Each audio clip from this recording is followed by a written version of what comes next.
Welcome to Pick Up and Deliver, the podcast where I pick up my audio recorder as I step out for a walk and deliver an episode to you while I stroll around. I'm Brendan Riley.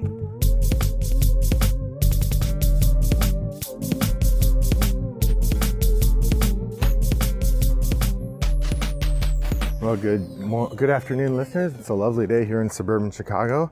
The weather is nice. It's low 40s and not too breezy. So it's chilly, but not cold. And it's a nice time to go out for a walk. It's mid-afternoon.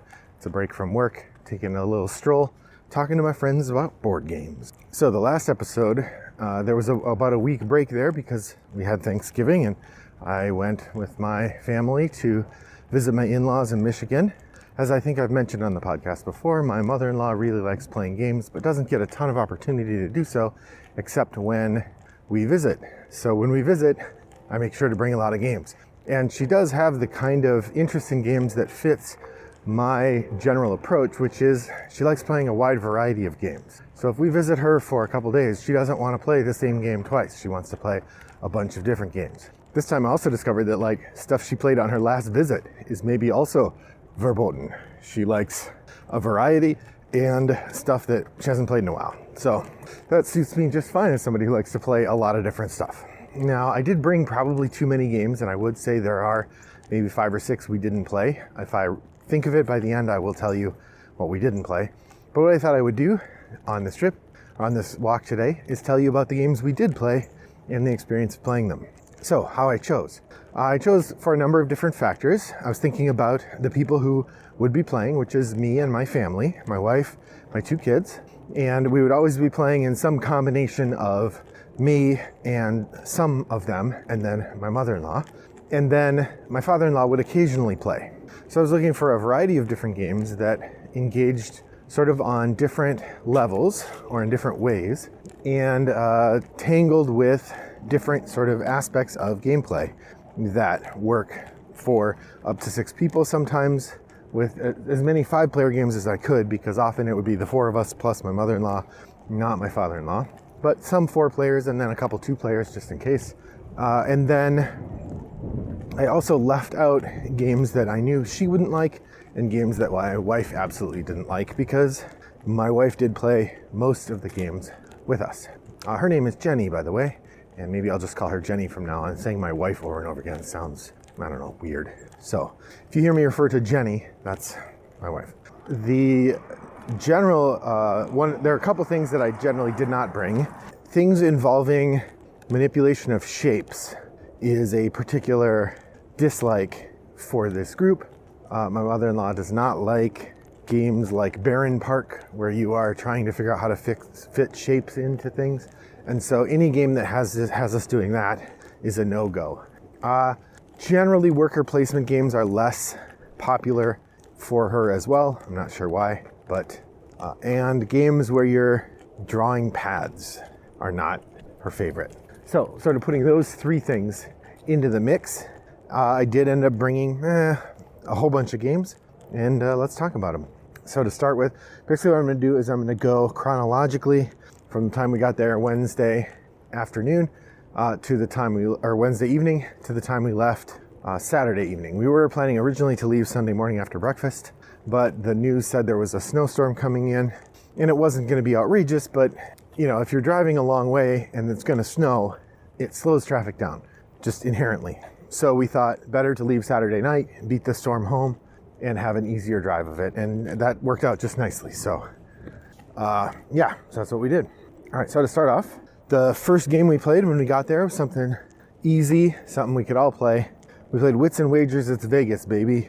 Now, this is my favorite version of Wits and Wagers, although frankly, they're all so similar that really you can just, any Wits and Wagers will do. If you've never played Wits and Wagers, this is definitely one to keep your eye out for at a thrift store. I've seen a number of different copies. In fact, with the exception of the very first Wits and Wagers, which I think I bought for full price, every copy I've gotten since then, which I bought a copy for school, I got Wits and Wagers Party, I got Wits and Wagers Family, I got Wits and Wagers Vegas, have all been purchased at thrift stores. So you should be able to find them pretty easily, but it is a great game. Now the way it works is all the questions are focused on numbers, and so you're betting So you answer a question with your guess as to the answer, but usually they're the kind of questions where it's not super likely that anybody knows the exact answer. Some people might get close, but generally you're trying to get closest without going over. And the answers are all number related. You put all the answers in a line and then everybody bets on the different answers, and whoever's answer is right gets a little bit of money, betting money, whatever. And the people who picked the right answer also get some betting money. We also played Quicks. This is a game I've talked about a lot here on the podcast, so I won't talk about it again. But this game never fails to please. It is always fun. It's easy to teach. It takes like 15 or 20 minutes. It's a great snack-sized game. If you haven't played Quicks yet, what are you doing? Get out there, play some Quicks. Another good one to keep your eye out for at thrift stores. I have not purchased a new copy of it. That was all we played Wednesday night. As I said, we got in the mid-evening, so we didn't have a ton of time for games. But the next day saw us returning to the game table and playing a bunch more games. The first one is Illiterati. I don't think I've talked about this one on the podcast yet, but it is a letter cooperative spelling game that's done in real time.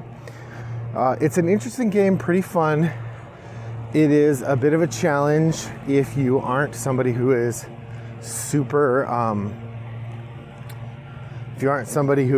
quick with letters. You're probably not going to like it. But it's got a really interesting cooperative element. It's got an interesting scaling negative space, and we've had a lot of fun with it. So definitely worth checking out. I'm sure it'll come up in a Board Game Espresso episode sometime soon. That is Illiterati. Next up, we played Celestia. Celestia is a really interesting push your luck game that I get played once or twice a year. In it, you are a group of people going on a journey, and there is an airship, and on the airship you're taking turns as the captain flying from one floating city to the next. The trick is that when you roll the dice, you then have to tackle a challenge by spending cards, and you may or may not have cards that let you beat that challenge. So everybody has to decide, do they want to stay on and watch and hope that you can beat that challenge, or are they going to hop off to avoid the ship crashing when you fail to beat the challenge? It's a neat twist on the push your luck genre and well worth playing if you get a chance. Just the right length, interesting decisions all along.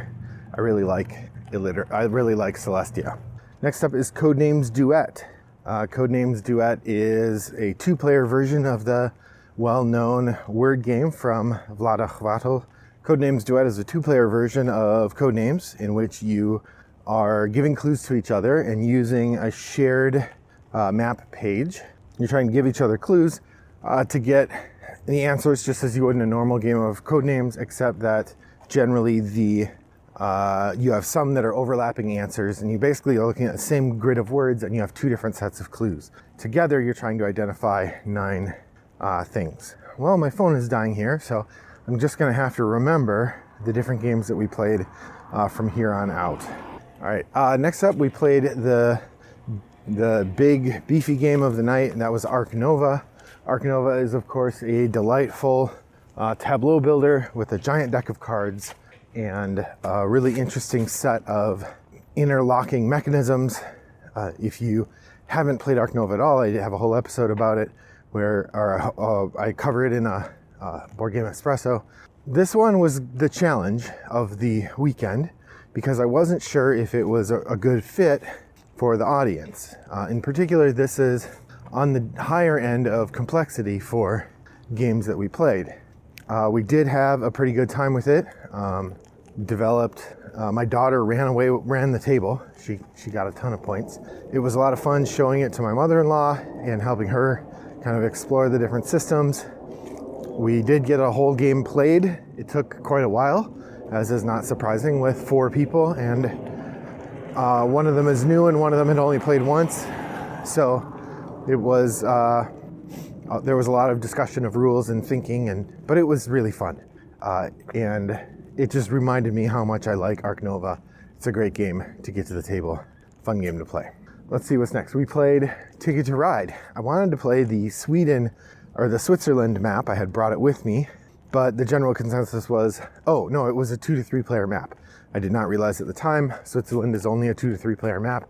So I got it out and we're all like, oh, can't play it. So we played regular Ticket to Ride, which was pretty fun. It did get kind of intense toward the end. There was a lot of sort of negotiating of tracks and spaces, trying to figure out, okay, do I have enough room to get that track before time runs out?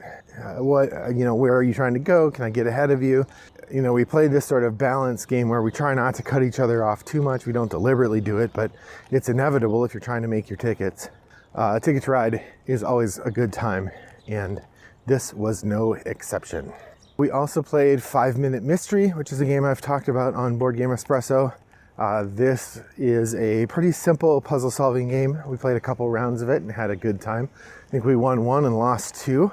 The basic level is easy enough to do, but man, once you get to the 5-minute version, you really have to be quick in order to solve the mystery in time. And boy, we were not.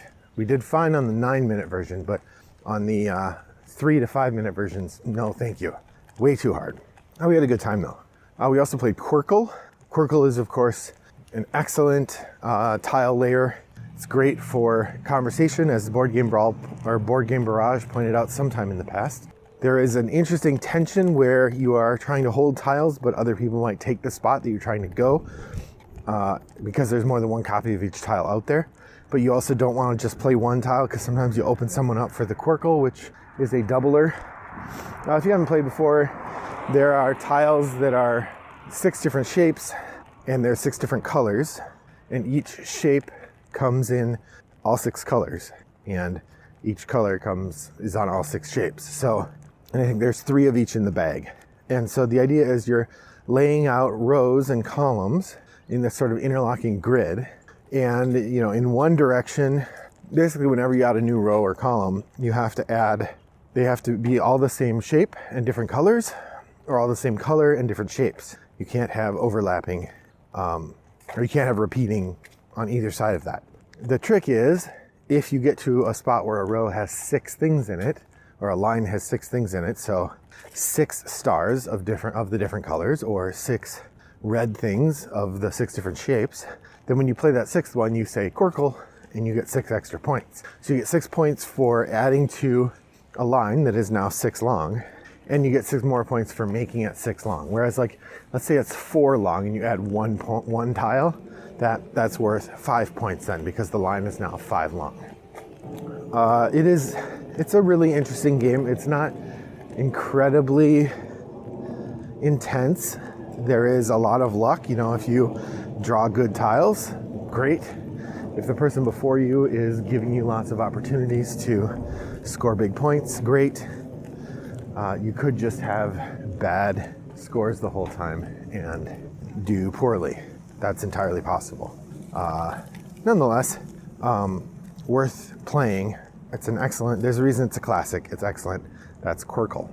We tried out A Walk in the Park, which is a very light roll and write game, which actually came as part of a bundle when we bought The Gardens, which I believe I've talked about here on the podcast before. I'll talk about Walk in the Park on a Board Game Espresso episode, although I will say there's not going to be a lot to say about it. It's pretty simple. It might even fall in the category of one and done for me. I don't see myself playing it again. See, here's where so I had a phone with me that told me all the games we played instead of making a little list on paper. And of course, my phone rapidly died. I don't know what happened. It was at 15%, and then suddenly it was at 7%, and then very quickly went to 2%, and I put it away. And now I'm operating from memory. We did an unlock. I had an unlock game that had 1 chapter left. It was one of the No-Side adventures. I think it was Unlock Mythic Adventures, and we had the No-Side Animal Omatic adventure left, and we played that. It was fun. I like the No-Side ones. This one it was sort of ridiculous, but pretty interesting and fun. Solved the puzzles pretty easily, and there was 1 or 2 where we got clues, but for the most part, we were able to work our way through it pretty well. Finally, the last game I'll talk about, we played Costa Rica. Costa Rica is from Dunstan and Gilbert. It was a Mayfair publication, And basically it's a push your luck game where you're trying to collect resources from a grid, and as you're leading this expedition, you can either take the resources or keep going. Only each person has the opportunity to take the resource, and if they do, that stops the exploration.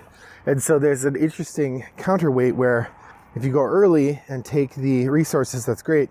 If you try to wait too long, then sometimes you can get cut off. I actually had one of my pieces not even get to finish its expedition because it just got cut off by another expedition and all the tiles were gone. So that was not super fun, but I like that game a lot. It's a great filler, or a good filler anyway, and I'm glad to keep it in my collection. That's Costa Rica from Dunstan and Gilbert, published by Mayfair. Well, there might be a couple more games. I can't recall off the top of my head what else we played, but if you go to Board Game Geek Guild 3269 and look there, no, that won't help you. There, I would like you to post games you played over Thanksgiving. I'd love to hear what you played and when. If you go to rattleboxgames.com, you'll find the show page for this episode where I will have listed the other games we played, as well as the games I brought with me that we did not play. So you can see the whole panoply of stuff I brought with me. Well, thanks for joining me on my walk today. I hope your next walk is as pleasant as mine was. Bye-bye.